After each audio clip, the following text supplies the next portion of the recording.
This is juicy. Okay. Let's talk about being a giver of awesomeness because to me it sounds like I don't know yet. I'm so excited. It's funny because I knew that that was your title and I had read your stuff and thought, ooh, you'll be a great person to have on, but I hadn't realized that it was actually a book. So will you give listeners some of the big tips about how to be a giver of awesomeness? Yes. So be a giver of awesomeness is three things. First, you discover. The first part of understanding how to be a giver of awesomeness is first discovering all of the gifts and talents, the natural ways that you show up. And some of the worst situations in our lives teach us that.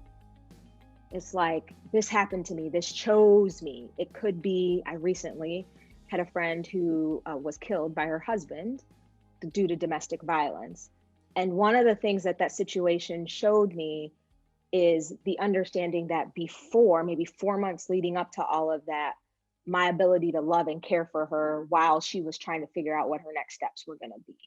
It's only a situation that really, I mean, I'm a kind person and I do right by people. But when you're walking with someone in that type of a moment, there's things that you learn about yourself that only those types of moments can give.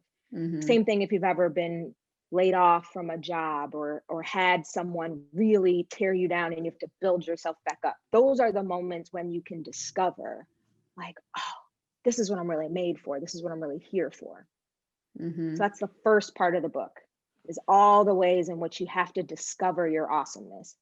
Because when you discover it, the middle part is all about guarding it.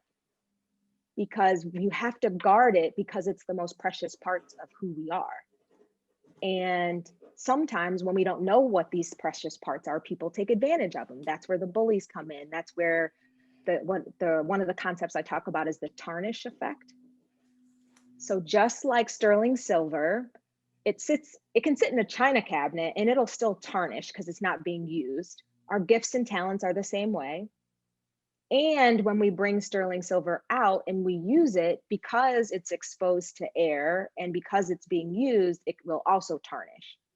And so being careful who's using our gifts and talents, our awesomeness is critical. So you have to guard it. So that's the whole middle section. And I talk about the tarnish effect. And then there are 5 awesomeness stealers that I call bullies, that we have to know their behavior, because when you know someone's behavior, you can decide what you do with it. And what it means for you, not to you, what it means for you. Yeah. Will you give us a quick summary of the 5 types? Sure. Yep. So the first is the deceiver. And a deceiver intentionally holds back information as a way to control you.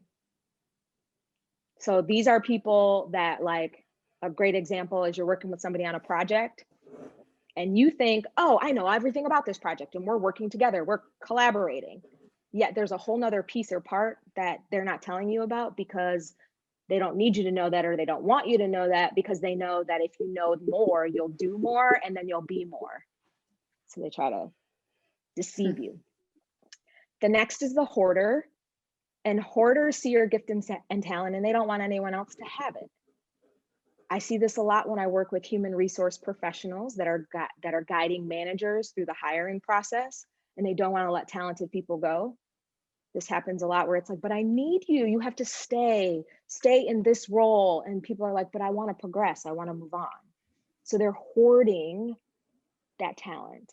Mm-hmm. We talked about the minimizer earlier. They get joy out of making you feel small. The penalizer, they withhold that access and emotion.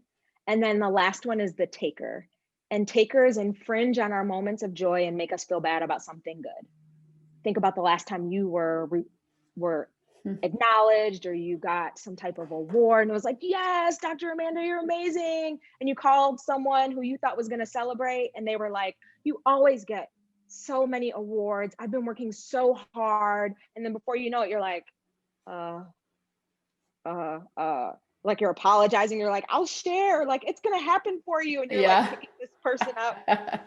Well, in those moments, you end up minimizing yourself because you don't want to outshine other people, you know? Yes, which is the turtling. Yeah. Anytime all of these bullies and awesomeness stealers, you know, you've encountered them when you start to turtle in some way. When you're like, I won't ever say that, I'll just keep it to myself, I won't go there. And you start to play small. Yeah, powerful stuff.